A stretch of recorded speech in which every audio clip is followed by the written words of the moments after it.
In ancient times, usually a tribe, a nation, as well as their land, town, country, rivers and mountains they inhabited or conquered, would obtain their names after their leaders. For instance, Pelasgi after Peleus, Tyrrhenia after Tyrannus, Peloponnesus after Pelop, Persia after Perseus, Europe after Euripus, Media after Medea, Greece after Greecus, and so on. This was the case with Armenia. The latter owes its name to a Pelasgian man Armenus, with the surname Thessalian, after the land of the Pelasgians, Thessaly, who originally hailed from the Pelasgian city of Armenium. According to Strabo, the Armenians as a nation and Armenia as a land acquired their denomination after the Pelasgian Armenus, who was one of their Argonauts. It is said that when Jason, accompanied by Armenus the Thessalian, undertook the voyage to the Colchia, they advanced as far as the Caspian Sea and traversed Siberia, Albania, a great part of Armenia and Media, as the Jasoniia and many other monuments testify. Armenus, they say, was a native of Armenium, one of the cities on the Lake Boebeis between Pherae and Parisa, and that his companions settled in Achillisene and the Sospirites, and occupied the country as far as Kalahini and Adiabini, and that he gave his own name to Armenia.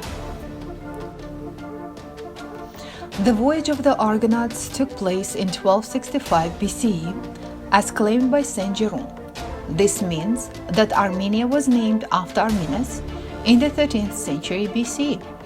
Strabo specifically pointed out that Armenia was a Thessalian city, the city of the Pelasgi. There exists an ancient account of the origin of this nation to the following effect. Armenus of Armenium, a Thessalian city, which lies between Pherae and Larissa on the Lake Boebe, accompanied Jason, as we already said, in his expedition into Armenia. And from Armenus, the country had its name, according to Corcillus the Pharsalian and Medius the Larician, persons who had accompanied the army of Alexander. The Thessalian Armenus gave his name not only to the land and country of Armenia, but also by default to its inhabitants, the Armenians, who were a Pelasgian colony of the Phrygians. Strabo also added that the Armenians were the descendants of the Thessalian, aka Pelasgian Jason. I have spoken of Medea in the account of Media, and it is conjectured from all the circumstances that the Medes and Armenians are allied in some way to the Thessalians, descended from Jason and Medea. The Greek geographer also underlined the fact that these Armenians would dress in accordance with the Thessalian traditions. The dress of the Armenian people is said to be of Thessalian origin. Such are the long tunics, which in tragedies are called Thessalian. They are fastened about the body with a girdle and with a clasp on the shoulder. The passion for riding and the care of horses characterize the Thessalians and are common to Armenians and Medes. Marcus Junianus Justinus supported Strabo's assertions about the Pelasgian founder of Armenia, whose name he recorded as Armenius. Armenia, from Cappadocia to the Caspian Sea, stretches over a space of 1,100 miles and is 700 miles in breadth. It was founded by Armenius, the companion of Jason of Thessaly. Armenius, too, who was himself a Thessalian and one of the captains of Jason, having reassembled the body of men who, after the death of Jason, were wandering about, founded Armenia, from the mountains of which the river Tigris issues. Actually, Herodotus was the first to deduce the origin of the Armenians from the Phrygians, who were a Pelasgian people related to the Thracians, both non-Indo-European nations of Turkic roots. The Phrygians, as the Macedonians say, were called Brigas as long as they were Europeans and lived as neighbors of the Macedonians. But when they moved over into Asia, they changed their name to Phrygians at the same time as they changed their place of residence. The Armenians were equipped like the Phrygians, being indeed colonists of the Phrygians.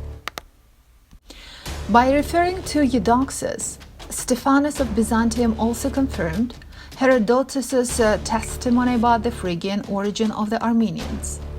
The inhabitants are called the Armenioi, as Eudoxus states in the first book of Description of Land. The Armenians hail from Phrygia, and there are many Phrygian words in their language. These Armenians, a Phrygo-Pelasgian colony of the Turkic origin, who acquired their ethnic name after their founder Arminus, had no relation or ties to the modern Indo-European Armenians. The name of the modern Armenians derives its etymology from the Arabic word Aramean, aka Aramaean, related to Aram, as they are considered to be the people of Aram. About 400 years after Herodotus, the Greek historian Strabo recorded two Armenian nations, the Armenians, aka Armenioi, the descendants of the Pelasgian Arminus, and the posterity of the Syrian Aram, the Aramaioi, translated into English as the Arameans, or the modern Armenians, whom the Greeks used to call the Syrians, while the Syrians recognized them as the Arameans. Strabo was very precise in distinguishing two types of Armenians, the Armenians of the Phrygo-Pelasgian extraction and the Aramaioi, later called the Armenians of the Syrian descent, the forefathers of the modern Armenians, who also acknowledged themselves as the Hai. The Greek geographer clearly enunciated the fact that the Aramaioi, aka the Arameans, were recognized by the Greeks as the Syrians. Those whom we call Syrians styled themselves Aramaioi, names greatly like those of the Armenioi, Arabs, and Eremboi. Referring to the authority of another ancient scholar, Posidonius, Strabo enumerated the factors that united the Armenians, aka Aramaioi, with the Syrians and the Arabs. Posidonius seems to me to adopt the better plan after all, in looking for the etymology of names in nations of one stock and community. Thus, between the Armenians, Syrians, and Arabians, there is a strong affinity, both in regard to dialect, mode of life, peculiarities of physical conformation, and above all, in the contiguity of the countries. Mesopotamia, which is a motley of the three nations, is a proof of this, for the similarity amongst these three is very remarkable. The Syrian-Arabic origin of the modern Armenians, asserted by Strabo thousands of years ago, was supported by the recent genetic research. This research came to the same conclusion as Strabo. The populations from the southern Caucasus are more similar to Levantine populations, a trend that was particularly evident from the closeness of Syrians and Armenians. More information about the history of the ancient and modern Armenians you can find in the monograph Ancient Scholars about the Turks and the Turkic Nations by Dr. Sanducci.